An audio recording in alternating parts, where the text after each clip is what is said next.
I'm going to stand because 16-point font is what I need and walking. I'll struggle to read it. Good morning. Last year at this event, many of us spoke over lunch about the upcoming women's marches all over the country and learned who was marching, who was going where. So it seemed apt to share my writing about attending the Women's March in Washington, D.C. last January at this year's Martin Luther King Jr. celebration. As Martin Luther King Jr. said, nonviolence is the answer to the crucial political and moral questions of our time. It was so during his time, and it is so during ours. The Women's March was worldwide and has been hailed as the largest nonviolent protest in history. What I'm about to read is an abridged version of an essay I wrote for posting on the Museum of Sexist Objects website. In the interest of time, I will read the opening few paragraphs of the essay, which is intended obviously for a broad audience rather than for this one, but it will help frame the essay. Having taught American women's and minority literature for 20 years, the rights of women and minorities, or lack thereof, have been topics in my courses for 2 decades, which I remind myself is not even half the time it took for women to gain the right to vote in America from the Seneca Falls Convention in 1848 to the 19th Amendment in 1920. It's less than 1/10 of the time it took slaves to gain their freedom in America. We had our first Black president in the time I've been teaching. We've also seen the backlash that President Barack Obama received as a Black president, some of the evidence of which is on display at Ferris's own Jim Crow Museum.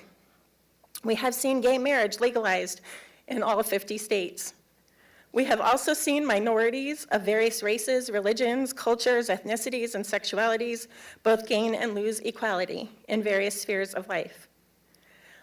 I'm an educator on these topics. I'm also a mother of a daughter and son whom I've raised to share equality. I'm a woman who finds the displays in the Museum of Sexist Objects and the Jim Crow Museum reflect the memories of my childhood and the attitudes still present in the culture of my adulthood. I need to be a part of the fight against injustice and the fight for equality, if not for myself, then for my children, my students, for all of us and our children. When I learned there would be a women's march in Washington, D.C. on January 21st, 2017, I knew I had to be there.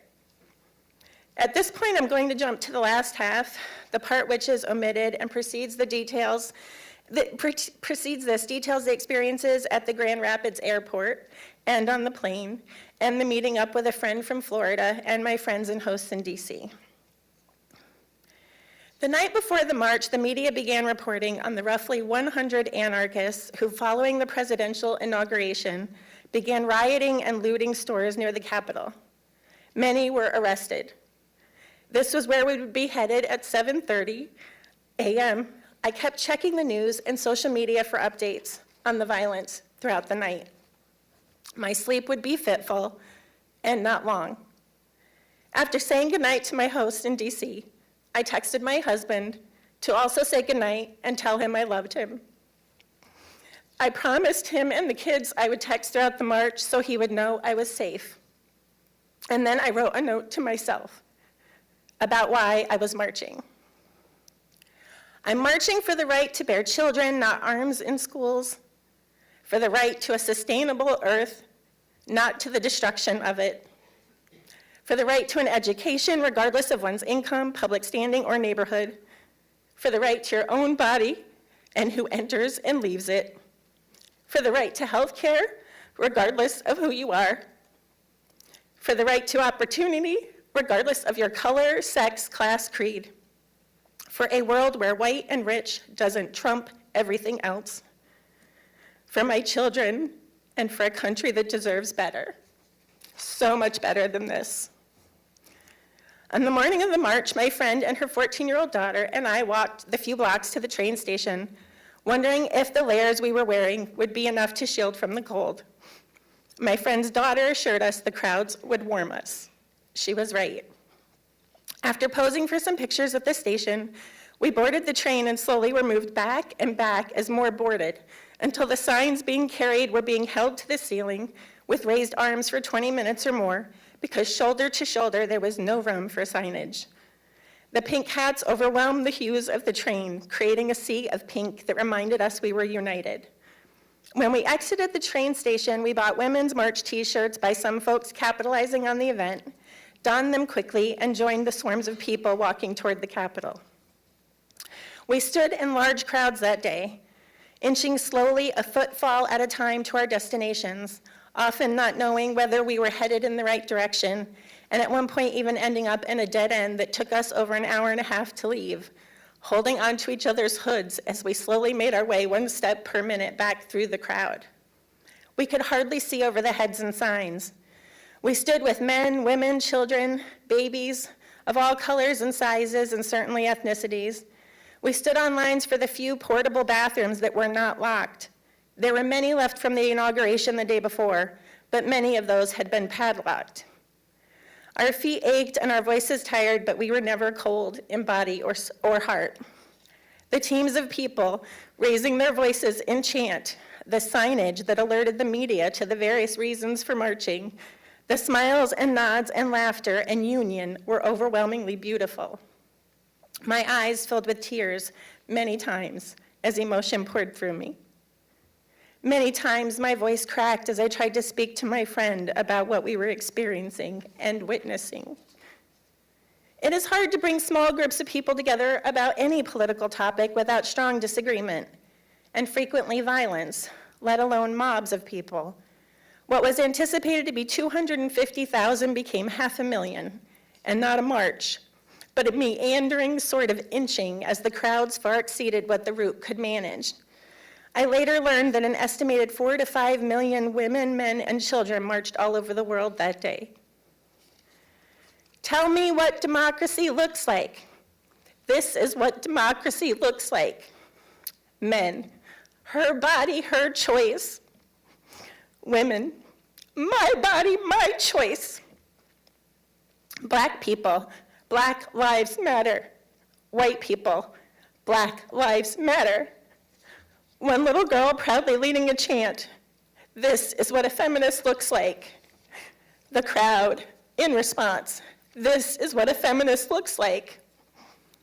When we reached the White House, I posed for a picture with my jacket open, showing my march shirt, and I shouted with the crowds, "Whose house?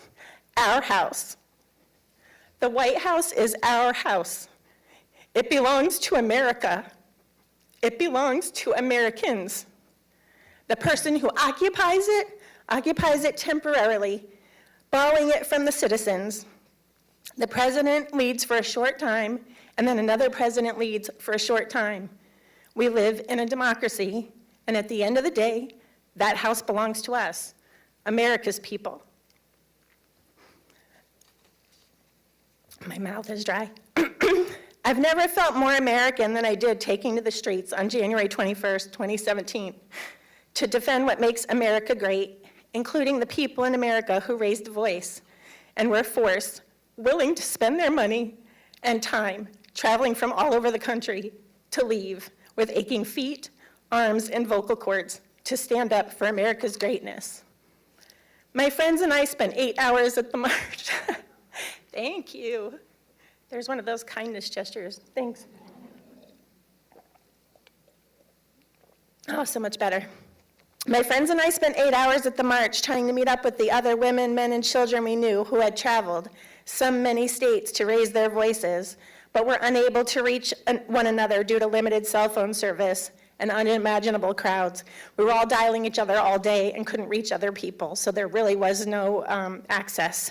I couldn't let my husband know how I was doing. At the end of the day, exhausted, hoarse, and unable to board a train, we rode silently home in a cab, exhilarated and drained by the experience, and immensely grateful to have been a part of it. We had joined thousands of Americans and others around the world in our defense of the liberties our government already affords and those we still believe it should. We were specks among the thousands in the photos, and we had made our voices heard. We had been a part of history, and we had not witnessed a single act of violence, nor was one reported from anywhere in the world. Over 4 million marchers and not a single act of violence reported. Not a single one. I boarded my return flight with my aching legs and then watched from my seat as other marchers boarded in their t-shirts and hats. One of the final women to board, talking to no one and to everyone as she walked to the back of the plane to secure a seat, said over and over, "Don't give up the fight, ladies. It's not over, ladies. Go home and keep fighting. Run for the school board. Run for office. Make phone calls to your senators. Send letters. It is not over. This is not the end. Don't give up the fight, ladies. It's not over." And it's not over.